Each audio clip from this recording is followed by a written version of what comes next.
Hello दोस्तों, नमस्कार। SMKC channel में मैं आप सब लोगों का दिल से बहुत बहुत स्वागत करता हूं। फर्स्ट टाइम विजिट किया जरूर चैनल को सब्सक्राइब कर लेना। चैनल का लिंक ऊपर आई बटन पे नीचे डिस्क्रिप्शन में मिल जाएगा। सो चलिए दोस्तों, फिलहाल इस वीडियो को स्टार्ट कर लेते हैं। सो दोस्तों, अभी हम लोग आ चुके हैं बिल्कुल हमारे नॉर्मल स्क्रीन के ऊपर। एंड दोस्तों, इस वीडियो में हम लोग कवर करने वाले मतलब मोटा मोटी मुझे ऐसा लगता है कि हम लोग 20 कंपनीज के बारे में बातचीत करने वाले हैं। सो बातचीत मतलब क्या, बेसिकली कि बहुत सारे लोगों के अलग अलग टाइप के कमेंट्स आते रहते। सर, इस कंपनी में मैंने निवेश किया था, इसमें अभी मैं अटक चुका हूँ, तो क्या ये कंपनी में वापस पैसा मेरा बन पाएगा? होल्ड करना चाहिए, बाय करना चाहिए, सेल करना चाहिए, एग्जिट करना चाहिए, एवरेज करना चाहिए? ऐसे बहुत सारे मल्टीपल सवाल आते रहते हैं। सो इसी से रिलेटेड थोड़ा सा एक फटाफट हम लोग ओवरव्यू करेंगे कि कौन से स्टॉक से रिलेटेड ये बात हो रही है। एंड आपको कुछ लर्निंग पॉइंट्स भी मिल जाएंगे, राइट? सो इंपॉर्टेंट, अगर कोई लर्निंग पॉइंट मिल जाता है तो उसको नोट करके रख लेना।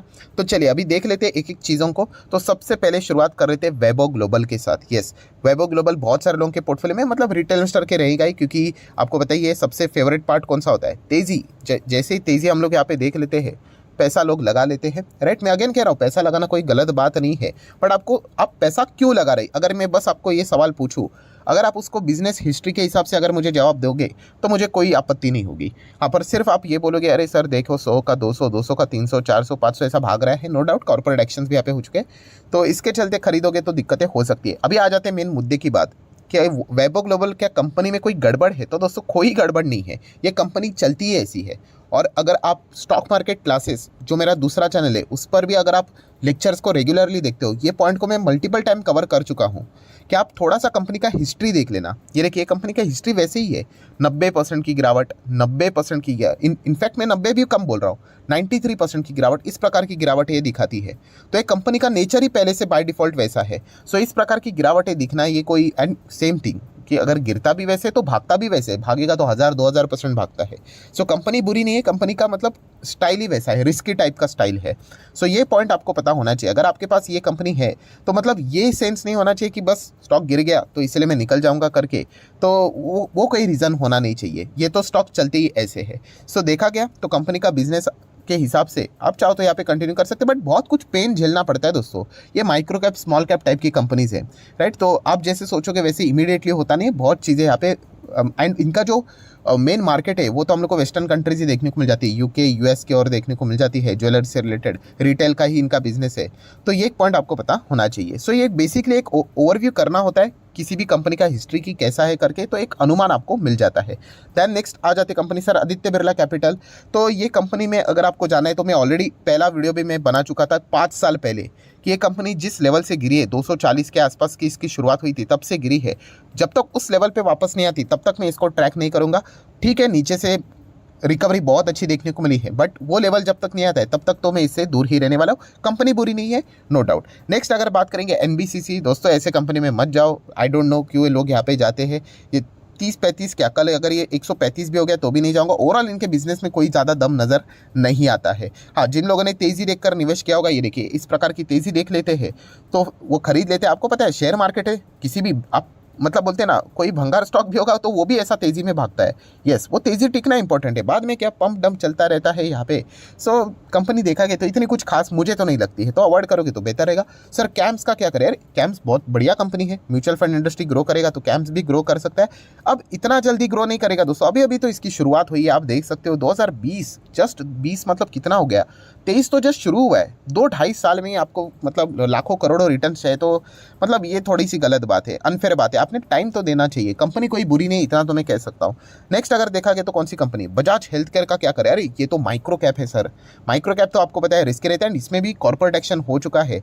सो आप देख सकते हैं यहाँ पे अच्छी तेज़ी देखी होगी, किसी ने खरीदा होगा, अभी कंसोलिडेशन फेज में चल रहा है। तो बजाज हेल्थ केयर कोई खराब नहीं है, बट येस इसमें आपको मतलब वॉलेटिलिटी झेलनी आनी चाहिए। मतलब माइक्रो कैप है ना, अभी माइक्रो कैप बोल दिया तो आपको बेसिक डेफिनेशन तो समझ में आ ही जाना चाहिए। तो कंपनी खराब नहीं, इतना तो मैं कह सकता हूँ। देन नेक्स्ट कंपनी कौन सी, टीटी के प्रेस्टीज। यहाँ पे कॉर्पोरेट एक्शन यहाँ पे हो चुका है। सो ये कंपनी कैसी है? कंपनी बुरी भी नहीं है एंड कोई सुपर डुपर भी नहीं है, मतलब बोलते हैं ना ओके ओके टाइप का परफॉर्मेंस चलता है। मतलब इनमें अगर आप निवेश करते हो ना, हॉकिंग्स पे निवेश करते हो, टीटी के प्रेस्टीज में निवेश करते हो, तो ये कंपनी मतलब स्लो चलती है दोस्तों। राइट। मतलब आप इनका 5-5 साल का डेटा देखिए, ऐसा हाँ बस फ्लैट चलेंगे, बस चलते रहेंगे एंड स्लोली स्लोली कछुए की तरह आगे यहाँ पे बढ़ते रहेंगे। इफ़ यू आर एक्सपेक्टिंग 100, 200, 300, 400% की रिटर्न, तो टीटी के प्रेस्टीज में मिलना थोड़ा मुश्किल यहाँ पे हो सकता है, राइट। तो ये एक पॉइंट पता होना चाहिए। कंपनियाँ खराब नहीं है, बट आप समझो इनको कि ये कंपनियाँ हैं कैसी। नेक्स्ट अगर हम लोग बात करेंगे कौन सी company, Indigo paint. Indigo paint बहुत सारे लोगों का फेवरेट है, बहुत सारे लोगों ने आपको बताया भी था कि खरीदो खरीदो करके 60% यहाँ पे गिरावट देखने को मिल रही है।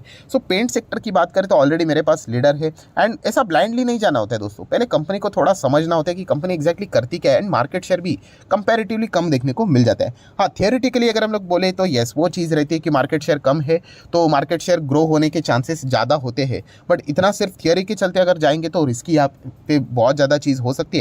एंड वही रिस्क आप देख सकते हो मार्केट को अगर उनके मुताबिक एक्सपांशन या फिर मार्केट शेयर ग्रो होते हुए देखने को नहीं मिला या फिर रिजल्ट देखने को नहीं मिले तो पिटाई भी उतनी ज़्यादा हो जाती है। तो ये भी एक लर्निंग पॉइंट आप लोगों को पता होना चाहिए, ऐसा नहीं बस रैंडमली जाके लगा दिया पैसा करके। सो छोटे कंपनी को ग्रो करना भी उतना मुश्किल होता है। हमें लगता है कि हाँ 1-2% का मार्केट शेयर है तो इसको डबल होने के लिए कितना टाइम लगेगा, तो इतना ईजी नहीं है। बड़े प्लेयर्स ने ऑलरेडी मार्केट कैप्चर करके रखा हुआ रहता है, राइट। सो ये कुछ ऐसे बेसिक लर्निंग है जो कि आपको पॉइंट्स मतलब नोट करके रखना चाहिए। Sir what about Manappuram finance, तो पर्सनली मुझे ये अच्छी नहीं लगती कंपनी। पर्सनल मतलब क्या, कोई दुश्मनी है? अरे बिल्कुल भी नहीं। कंपनी के बीच में नंबर लिटरली बहुत ही खराब थे, बहुत मतलब बहुत ही खराब है। एंड इनका कॉम्पिटिटर मनप्पुरम फाइनेंस है और उसके नंबर देखिए, वो भी स्टॉक गिरा है, ऐसी बात नहीं है, बट वो गिरा है इसका अर्थ नहीं वो खराब है करके, बट ये जो कंपनी है ना दोस्तों, इसके नंबर्स ही खराब थे, तो इसलिए मैं इसको अवॉइड ही करना पसंद करता हूँ। इसके अगर आप डेटा भी देखोगे 5-5 साल का, ये देखिए ये जो बीच में ये जो गिरावट है ना, चाहे आप इनके नंबर्स देखो, कंपनी लिटरली घाटे में आई थी। इतना ज़बरदस्त इनका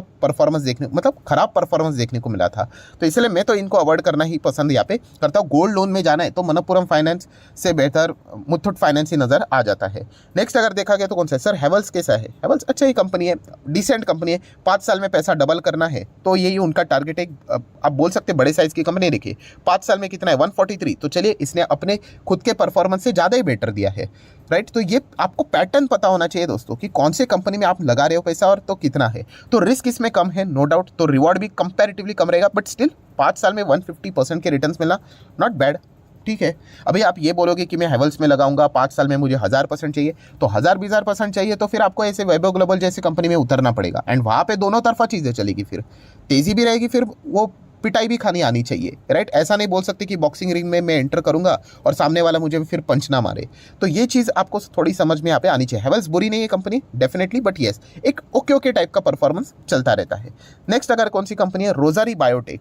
सो रोजारी बायोटेक कैसी कंपनी, ये भी बिल्कुल नई नहीं, अभी शुरुआत इसकी हुई है। शुरुआत ज़बरदस्त इसमें तेज़ी देखने को मिली, नो डाउट अच्छा खासा कोविड का सपोर्ट मिला, उसके बाद गिरावट देखने को मिली है, बट ओवरऑल स्ट्रक्चर देखा गया कंपनी का केमिकल इंडस्ट्री से जुड़ी हुई है और अच्छा ही परफॉर्मेंस देखने को यहाँ पे मिल रहा है। ये नए टाइप की कंपनी से दोस्तों, अभी जस्ट जैसे मैंने कहा ना 2020 में बहुत सारे आईपीओ आए थे, तो इसके चलते मतलब डायरेक्टली कंपनी के ऊपर ये थप्पा लगा देना कि कंपनी गिर गई तो खराब हो गई करके, तो ये जल्दबाजी हो जाती है। ओवरऑल कंपनी का स्ट्रक्चर, कंपनी का परफॉर्मेंस अच्छा देखने को यहाँ पे मिल रहा है। देन अगर हम लोग बात करें सर सिप्ला के बारे में, आप क्या सोचते हो? सिप्ला देखा गया तो इतना मतलब खराब तो नहीं है, आप देख सकते हो यहाँ पे कंपनी ऊपर तो जाती है, बट ठीक है ओके परफॉर्मेंस चलता है यहाँ पे। मैं थोड़ा सा रिस्क लेना पसंद करता हूँ एंड अगर सेफ जाना है तो मेरे कुछ रेगुलर स्टॉक्स रहते ही है, जैसे कि आपको पता ही है मल्टीपल टाइम्स में वीडियो बनाता हूँ। तो सिप्ला अगेन कह रहा हूँ, देखिए ये खराब नहीं है, बट ये मतलब रो के चलते हैं स्टॉक, आप ऐसा भी बोल सकते हैं। देखिए 5 साल में 54% के रिटर्न्स, राइट। तो ये समझ रहे हो ना कि हाँ उस टाइप की ये कंपनीज है, मतलब रिटर्न्स तो बन जाएंगे बट ज़्यादा कुछ ऐसा मीनिंगफुल रिटर्न्स यहाँ पे बनता नहीं है, राइट। तो जो शेयर मार्केट में हम लोग जिस चीज़ के लिए आते हैं कि थोड़ा रिस्क लेकर रिटर्न बनाया जाए, सिप्ला में मेरे हिसाब से थोड़ा सा वो मुझे परफॉर्मेंस थोड़ा सा लो नज़र आ जाता है। दैन देखा गया HDFC AMC, ये तो जले पे नमक छिड़कने जैसी बात है। ये ऐसी कंपनी दोस्तों जो मैं पर्सनली बिलीव करता था कि मतलब ये मतलब बोलते हैं ना रिकॉर्ड फाड़ कर भागेगी करके, बट ऐसा 1% भी नहीं हुआ है लिटरली। मतलब आप देख सकते हो प्योर फ्लैट परफॉर्मेंस, और ये बात सच भी है। ऐसी थोड़ी बात है कि अगर मैं कुछ अच्छी बात बोलूँगा एंड अगर वो नहीं हुई तो उसको छुपाने का, ऐसी कोई बात नहीं। मार्केट है, मार्केट में हर वक्त आप थोड़ी ना सही जाते हो, राइट। कितनी बार हम लोग गलत भी यहाँ पे जाए हैं, तो ये तो होगा ही होगा, बट येस स्टडी खुद की होनी चाहिए, तो इससे हमें सीखने का मौका मिल जाता है।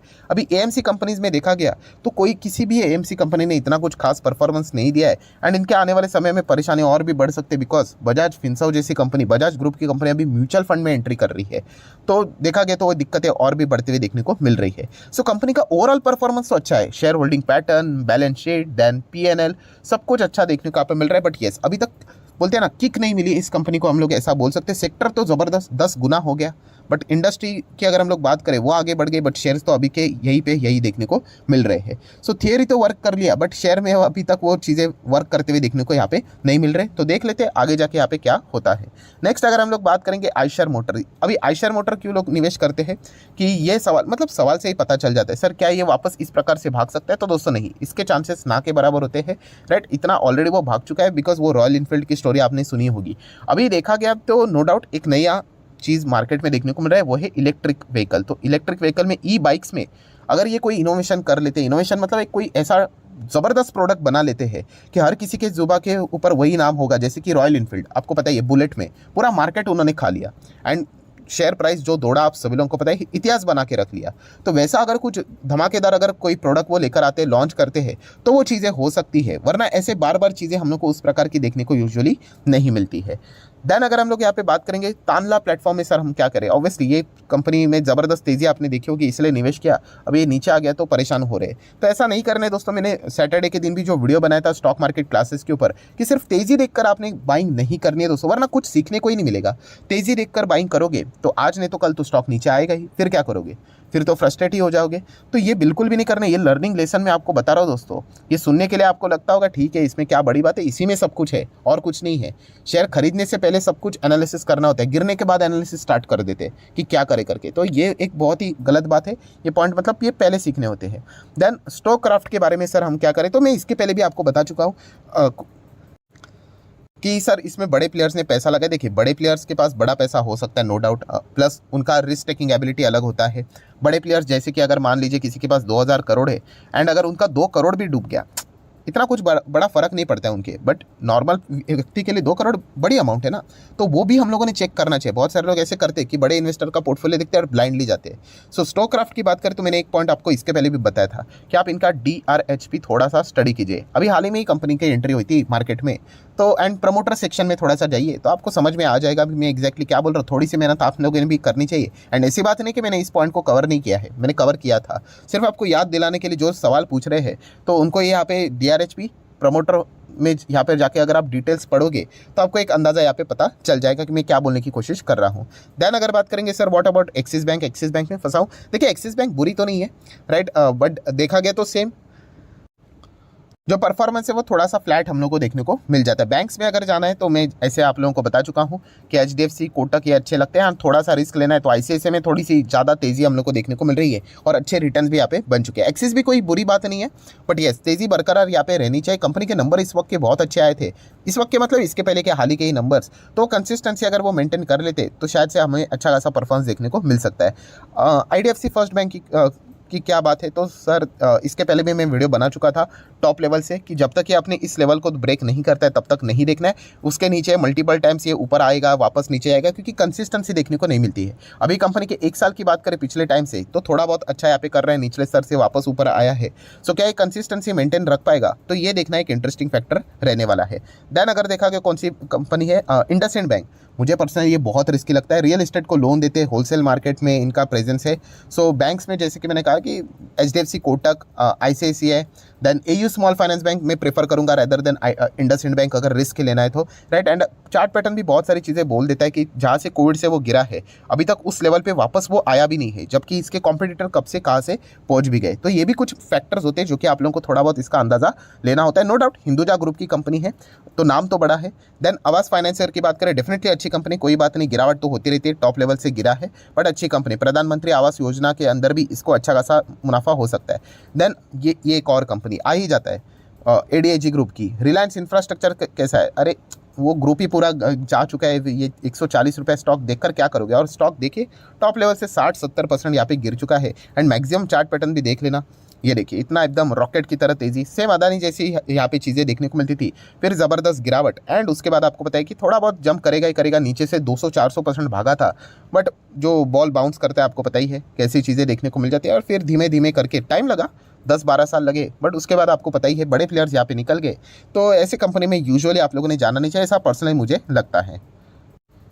तो आशा करता हूँ दोस्तों वीडियो हेल्पफुल लगा होगा, मैक्सिमम डाउट आपके क्लियर हो गए होंगे। तो चाहो तो वीडियो को लाइक एंड शेयर कर सकते हो। एंड डीमैट अकाउंट अगर आपने अभी तक ओपन नहीं किया है तो लिंक नीचे डिस्क्रिप्शन में 25 वीडियो की लिस्ट आपको फ्री ऑफ कॉस्ट मिल जाएगी। आपका नाम, कौन सा अकाउंट अपने लिंक के थ्रू ओपन किया है, प्रॉपर्ली कमेंट्स में बता देना। तो हफ्ते भर के अंदर सारे लेक्चर्स मेरे साइड से फ्री ऑफ कॉस्ट प्रोवाइड कर दिए जाएंगे ताकि आप शेयर मार्केट को आसान भाषा से सीख सको।